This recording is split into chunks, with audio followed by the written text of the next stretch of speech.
what's going on, family? Listen, we've had a lot of amazing guests on the show, and perhaps you may have never, ever listened to those episodes. So we wanted to present a new segment called SONW Classic, where we go back, we revisit those iconic conversations, and give those full episodes back to you. Sit back and enjoy this week's SONW Classic. It's real estate developer Chris Senegal is on the show today. What's going on, bro? What's going on, my brother?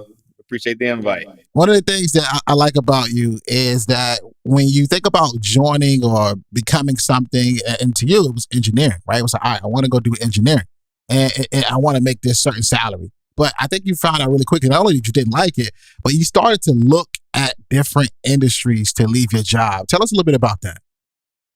Yeah, man. So, well, first what I did was I stayed with my job till 2015, but I got out of engineering specifically because I realized once I got out of school that I needed to know how business works outside of just being an employee in a business. So I went to operations. I started running the freight terminal. I was managing people that were twice my age, had 3 times as much experience, and made more money than me, had 300 employees like that, and union employees at that. So it's hard to fire those type of people.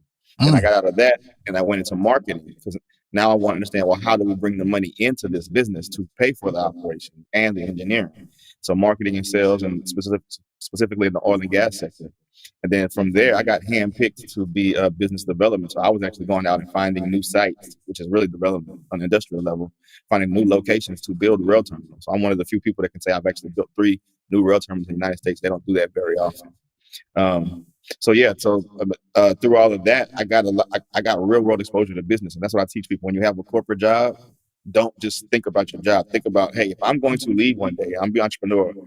I need to understand why my company has everybody in each one of these roles, what these roles are, how significant they are to the business. That way, when you get ready to start your own, you know what you need internally or what you can outsource with consultants, so that you have the full package so that your business is going to be successful.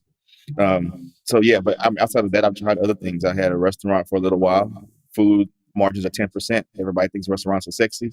It's a lot of work. The money is made on alcohol, where you got 300 or 400% markups. I've had a hair salon, hair extension salon. When it was a lot harder to get the supply in the market, but now the market's saturated. It's a tough business to be in unless you're actually a stylist or something. But I kept going back to real estate, man, and real estate has held steady for me, and it's been my path, and I'm happy with where everything is. I was going to add too, become a consultant in the same thing you do at your job. Like you said, you're a brand manager. Mm-hmm. Okay, so when you quit, change your LinkedIn profile to say small business brand manager, and you can go consult with small companies that need that stuff outsourced and just charge them. And it could be performance based. Hey, if I get you business, if I help you save money, if this, then I get paid. So that's another source of revenue that you can use from your experience from your corporate job, instead of just throwing it away saying I'm about to go do something in a completely different field. Tell us a little bit about those strategies, because our audience would love to hear them. Yeah, so this is all a psychology play. When you're on LinkedIn, you can position yourself as a subject matter expert just by reposting content related to the industry you're in. And when you do that, you get traction. But when people go to your page, they want to think that you're somebody important. Now, if you say owner, if you say CEO, they're going to assume, oh, small company, just that one person. But give yourself a title that's like executive, but not all the way at the top. And then okay, this must be a big organization. Now, now let's say like with brand management, let's say you're looking for a specific person, a specific role, a specific company. You can type in literally that title, director of brand, director of bookings, whatever. And you can find everybody with that title on LinkedIn. When they go to your page and say, who is this trying to connect with me? They're going to say, oh, executive vice president of this company. This is somebody I should connect with.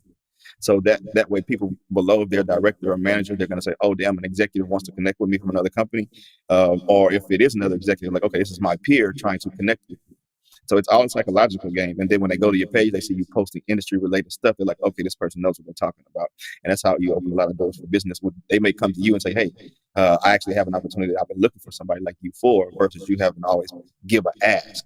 To and be very salesy. One of the things you've said before in the past that I think is so important is that when you get into the world of business, right? When you get into the world of business, your best bet is to copy the right cat. What did you mean by that? So McDonald's created a blueprint. Burger King and Wendy's didn't have to create a new blueprint. There's a drive-through, there's a hamburger, there's fries. Copy the right cat. it's really that simple. Anything you want to do. The school has taught us that we have to be independent. You got to study. You got to come up with it on your own. If you use somebody else's idea, that's cheating. In the real world, you want to do the opposite. You want to get your shortcut to success by seeing failures that people have already made and making sure you don't make those same mistakes and following the success blueprint that they have. Even when I had the hair salon, I had a business partner, and he told me, Chris, you're trying to run this like a corporation. We should run this like a small business. I said, no. You got to understand that corporation was a small business at some point, and it was able to grow because it had these systems in place. We need to copy that model so that we don't stay a small business forever. So you have to copy the right cat, copy the success. Whoever you see being successful, follow that model. What would be your biggest advice to somebody right now who has no house, no property at all, but they want to get into this business? Network with people that are in the business and find ways to partner with them. Find ways to be understudies with them. I mean, if they want to use resources, I have a couple of resources where it's like, the real estate blueprint. It teaches you all the different areas of real estate, things people may not even be thinking about. You can make good money being an appraiser. You can make good money being an inspector, or you can just have the company and hire the appraiser and inspector. You can be an investor. You can flip houses. You can have rental properties. You can be a realtor. You take your realtor commissions that you make from sales and use that to invest. There's so many different ways to get into it. You got to just figure out what you like. Go around people that are successful, that they can show you their projects. There's a lot of people that talk. They can show you projects. They can show you closing statements where they made money. They can show you where they've done successful deals. Those are the people that you want to get in circles with, and find the ways to bring value to them. Things that you don't think about that may be outside the box to bring value to somebody. Maybe you're out somewhere, you meet a banker that's a commercial lender or a real estate lender. You're not doing anything right now, but you may meet somebody that has a deal and is looking for a loan. Now, the way you get in with them is, hey, I got this business card from this banker. That may be of value to you. Now you bring value to that person, even though it's not something you actually brought to the table yourself. So yeah, find ways to get in those rooms. Don't ask somebody to take them for coffee. Don't do that. Bring value. Bring value. So many people, I think there's this thing with entrepreneurship right now where people are glorifying, I made $1 million this month, I made $100,000, or I made $10,000 this week, or whatever it may have you, but they're not really talking about that particular piece. How important is it as you're doing this, as you're creating businesses, as you may be jumping into real estate, how important is it to pay attention to that net profit? Man, that is the only thing that really matters. And I have this shirt that says, what that net do? What that net do? We talking all that noise, but what that net do? Because again, look, the restaurant business, the numbers are very similar to what you just said. We were making $60,000 a month. 45,000 of it came from food, but profit was only 4,500. I got partners, so now for the whole month, we working 7 days a week to split $4,500 on the food, and then 15,000 on the alcohol was really about 12,000 profits. So we split that 3 ways still. So we can say that the business is doing close to $1 million a year, but we're making a salary of an entry-level job, right? So people really have to think about that. Revenue is nothing. It can cost you $1 million to make $1 million, and somebody can post that they made $1 million. That don't mean nothing. I mean, what people's product costs are, what their holding costs are, what their shipping costs are, what their accounting costs are on the back end, what their taxes they have to pay on that stuff. Man, gross revenue is deceptive. It's the most deceptive number that anybody can tell you about when it comes to measuring how successful their business is. Here's another question that came through, bro. Can you do real estate deals with no money? You can do real estate deals without your own money. You're gonna need somebody's money to do deals. Okay. Even if it's the owner of the property. I've done seller financing sometimes where I didn't go to the bank to get the money, but the owner has to agree to let me pay them over time, so they actually become the bank. Okay.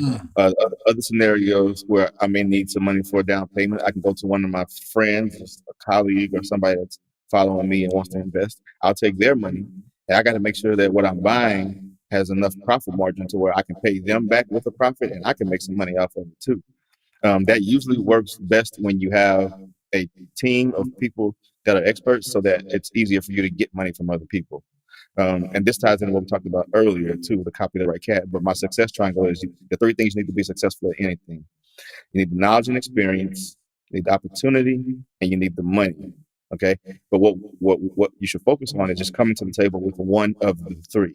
Mm. So if you can find somebody with the knowledge and experience and you have the opportunity to go buy a piece of property, then you can go to people and say, hey, look, I got this expert. They've been doing this for 10, 20 years. I found this deal. They say this is a good deal. Do you want to get in on it? If you do, here's how much money I need. That's a whole different conversation from, hey, I found this. I think this is good. Can I use your money so I can figure it out as I go? So it's all about how you position things. So yes, you definitely can't do deals without your own money, but you have to have those other components in place. Joe, talk about a breakdown, right? Talk about a breakdown. And for people that are writing this down, what were those three components again? Sure. Knowledge and experience is one. Opportunity is two. And then the money is the third one. And that success triangle goes any type of way. If you have money, go find somebody with knowledge and experience, and y'all collectively go find an opportunity. If you got knowledge and experience, go find somebody with money, and y'all go find an opportunity. If you got knowledge and experience, partner with somebody who's got the opportunity, and then y'all go find the money. So it goes either way. It goes all the way around. So, Chris, I want to ask you the question, right? We ask this question to everybody who has ever been on this show, but you're asking yourself the question of the show: school's over, now what? What advice would Chris give? Well, that's funny you say that. I just got through addressing the Texas Southern University seniors on this topic.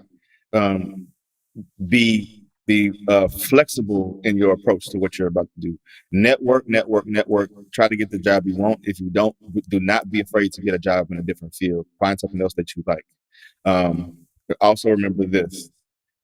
Try not to be just dependent on that single source of income. Everybody isn't meant to be a business owner, entrepreneur, but everybody should be putting money to work. You should be investing in something so that you are not completely dependent on that job. So find something that you have interest in, whether it's stock investing, whether it's real estate, whatever vehicle it is. Make sure you are putting money to work. And once you do get that job, do like I said earlier, pay attention to the business itself. Don't just think about your single role.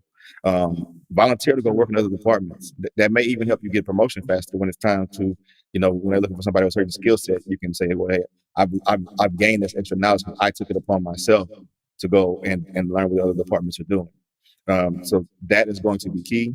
Another thing that's very important is what we don't know about. People know about mentors, but when you get a job, your goal, if you want to stay in corporate, you want to get a sponsor. A sponsor is somebody that speaks up for you when you're not in the room. When it's time for promotions, when it's time for the leadership to think about who should have what role and who they want to have a career path plan for, you want to have a sponsor. I didn't learn about this until I was quitting corporate America. I was like, damn, this is a whole different world. Yo, I'm thinking as you talking. Yeah. Yep. It's real. Any medium, large company, they do that behind the scenes. They don't tell the base level employees about this process, but every company has that. Yo, what you think? I hope you enjoyed today's episode. I want to know what you learned. So if you wouldn't mind, would you take a screenshot of you listening to the podcast on your phone right now? Upload to your Instagram stories, tag me at Shawn R. Anthony _, and then let me know in that Instagram story what is one thing that you learned.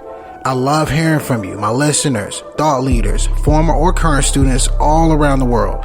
Let me know, and while you're doing this, go inside the podcast app, subscribe, leave a 5-star review and a 5-star rating. Again, this helps us reach more people. And if you want to be a part of this mission, helping us change the world one person at a time, it makes a massive difference by you leaving a review.